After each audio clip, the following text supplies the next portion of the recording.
Breath of the Wild has a lot of neat towns and villages.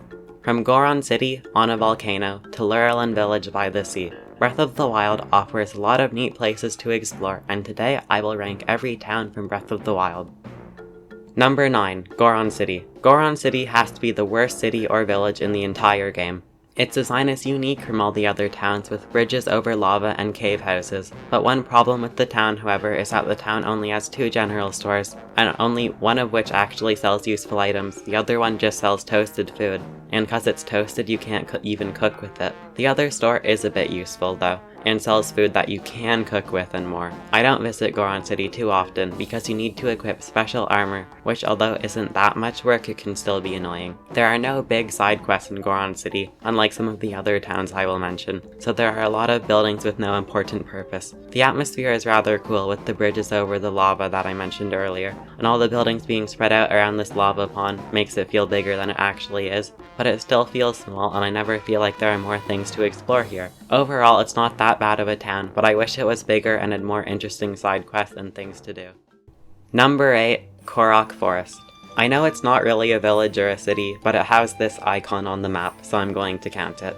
KOROK Forest is of course the place where Link gets the Master Sword. It is hidden in the Lost Wood, so the only way to reach it is to follow the direction of the embers from a fire. It can be very rewarding and cool when you find it for the first time, but then you quickly realize that KOROK Forest is the smallest town by far. The main purpose of KOROK Forest is just to be the place where Link gets the Master Sword. This room here inside of the Great Deku Tree is the only place of it that is really a town. It still has 2 general stores that are useful and a place to sleep for free. There are a few cool side quests in KOROK Forest, such as the Riddles of Hyrule quest and more.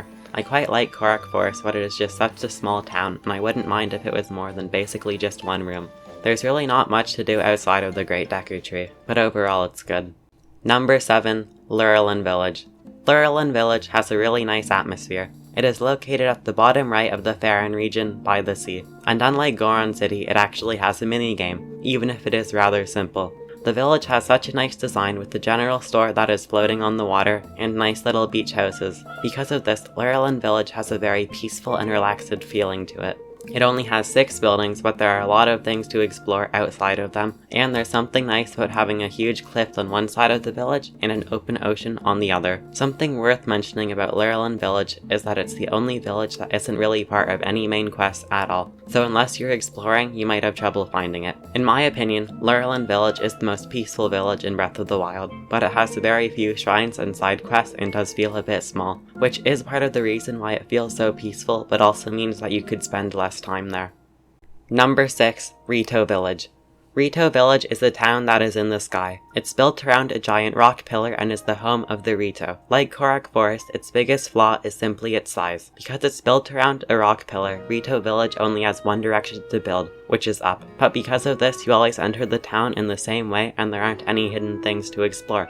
Its side quests aren't too good, but Rito Village shrine quests are really good, 2 of which are based around music and are really fun to solve. It's a relaxing village with only one general store that still manages to sell a lot of useful things, and an armor shop that sells warm clothing for the cold, and an inn that you can sleep at. The map for Rito Village is rather useless though, because you can't see how high up all the important buildings are, so you can spend a lot of time just running in circles trying to find the place that you are looking for. I quite like the music for Rito Village, it is one of my favorite songs from the game. I would have ranked Rito Village higher if the side quests were better and if there were more things to explore, but the town is just a spiral, so you can't really miss anything that is there. Number 5. Zora's Domain. Zora's Domain is the home of the water-loving Zoras. It is located in the middle of the Lanayru region, and is one of the coolest looking places in all of Breath of the Wild. It's a giant fortress built high above the water with lots of bridges and waterfalls connecting all of the parts to it. There is an inn and a general store that could be more useful than it is. It can be a sad town at times with the way that everyone knows you even though you don't remember them at all. The music in Zora's Domain is a remix of its original theme from Ocarina of Time, and I think they have done a really good job. My problem with this town is that it doesn't feel like a town at all. I mean, it is called Zora's Domain, not Zora's Town, but it is the only place in Hyrule where a lot of Zoras live. Yet there aren't any houses or anywhere for them to live. That said, Zora's Domain isn't that small, and there are plenty of things to discover whenever you revisit it. Number 4. Kakariko Village. KAKARIKO village is one of the biggest villages in Breath of the Wild. Hidden in the mountains of the Dueling Peak region, it is the first village that most people visit. KAKARIKO village is home to some of the best armor in the game, and there are 2 general stores that basically sell everything you could need. Whenever I visit KAKARIKO village, I always feel like there are more things to do and explore, and more side quests to complete. It is a village that never feels empty. It even has farms where you can buy swift carrots and fortified pumpkins.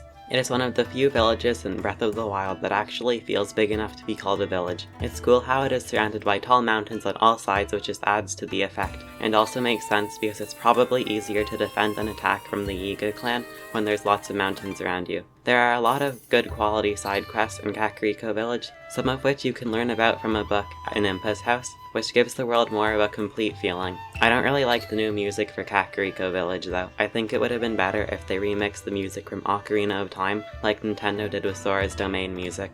KAKARIKO village is a really solid town with lots of cool things and useful shops, and is definitely one of the best villages in the game. Number 3. TARRY Town.